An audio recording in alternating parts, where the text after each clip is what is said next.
Now, heart of your home. If you do that heart healing meditation, you'll connect to the heart energy of your home. Connect to you. And when you do that, look at the ground around you, the outside of your home as well. Even if you don't own the garden or the space around it, look at what's outside the house, or the flat, or the environment you live in. Does it feel loved and loving?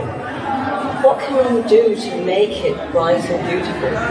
Even if you buy some seeds and throw the seeds out the window, it helps the environment, it helps you to look out on a beautiful landscape.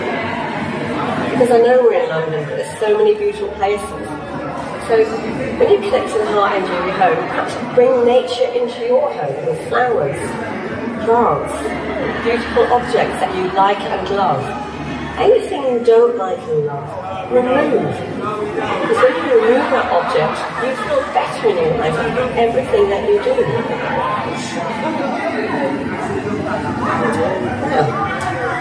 I'm Vicky Sweetlove, I'm at Feng Shui Live, and I'm also at vickysweetlove.com. And I teach courses in Akashic Records, space clearing, Feng Shui Foundation courses. I'm accredited with the Feng Shui Society, with the International Feng Shui Guild, British Society of Houses, and if you'd like to know any further information, consultations or courses, please let me know. And if you've got any questions now you'd like to ask me, please do. Anybody got any questions?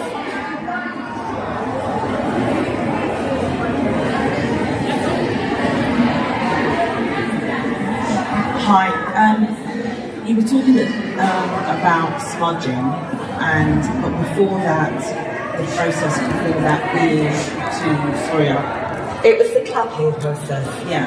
So, this. So, you can do that, doesn't work. You can do that, doesn't work. Yeah. Like cupping your... It's cupping, yeah. So you can feel the energy, so you can go...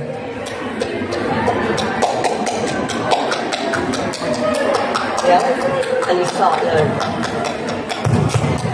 Bring that. You see how that's changed already? Right, it was heavy down there. So you're listening to the sound. So you're listening to the sound. And you could do the same around your body. Do exactly the same.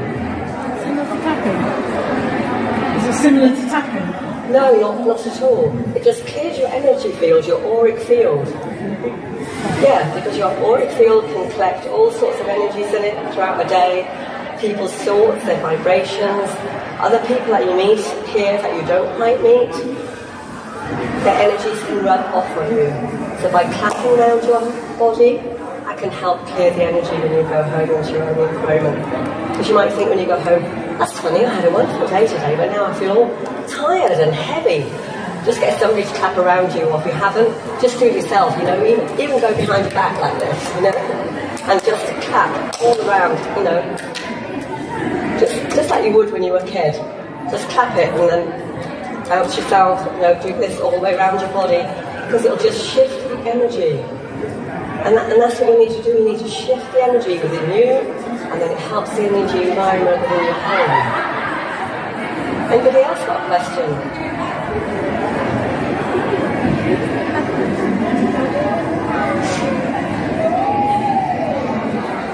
When you were talking about environmental factors, in what way being close to a train station? Really?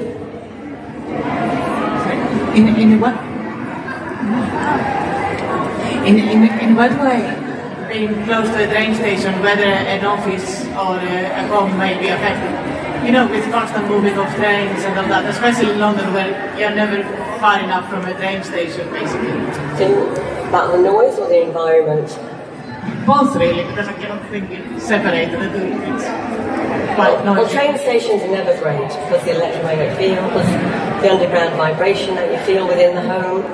And also, it also affects the energy that you walk on the pavements these days. Pavements are hot. I don't know if you've ever noticed the difference in the pavements feeling now, but we're all wearing rubber shoes. We're all wearing very, very thick trainers with very, very thick soles. You know, there's a reason that we're being sold these products.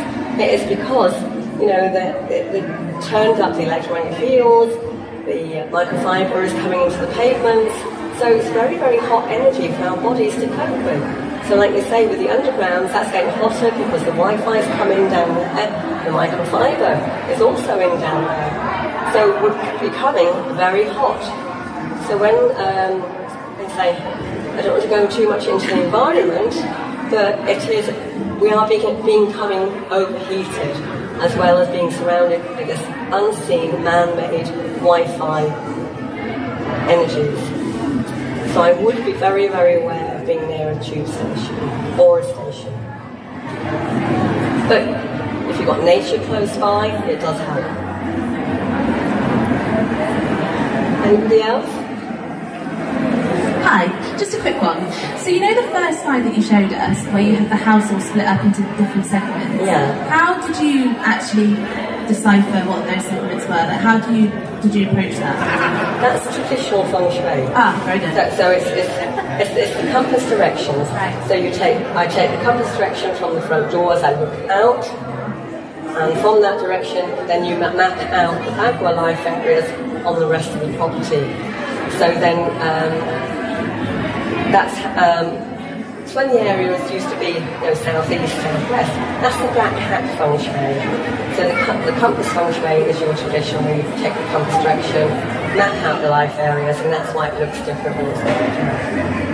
And then also, just on the next slide, where you had all the stress tracks. Yes. How did they get plotted? So I'm a dowser. So I asked my clients for a floor plan of their home, which I did there, and I connect to the energies of the home, Mother Earth and the spirit place, and the heart of the home, and I ask to be shown any detrimental, environmentally unfriendly energies or harmful earth energies that I need to know about. And then those are the lines that come up. And where the crossing points are the areas that we need to be aware of. Because the crossing points are the most detrimental and harmful to your body, especially if you're sleeping, sitting, or working. Thank you very much.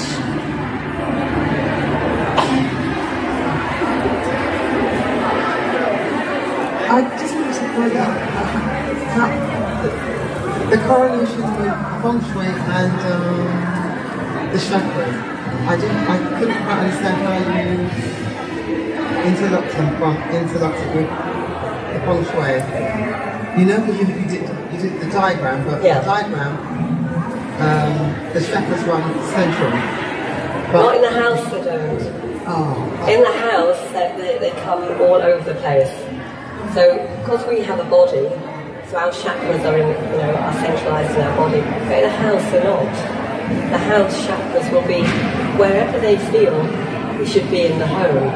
So it'll be the areas of the home, perhaps it'll be like I showed on there. It came up at the throat chakra was where mum and dad got together and did their talking, the children around. The entrance was where they had their same recognition for what they did, which is working in spiritual practices, and they ran a spiritual business. So that crown chakra was there. So I douse the chakras before I put the floor plan on. So I'm doing lots of different different dowsings. I'm dowsing earth energies, I'm dowsing the chakras. Then I do the compass layout afterwards, so that I'm not influenced by any imagination or forces of my own.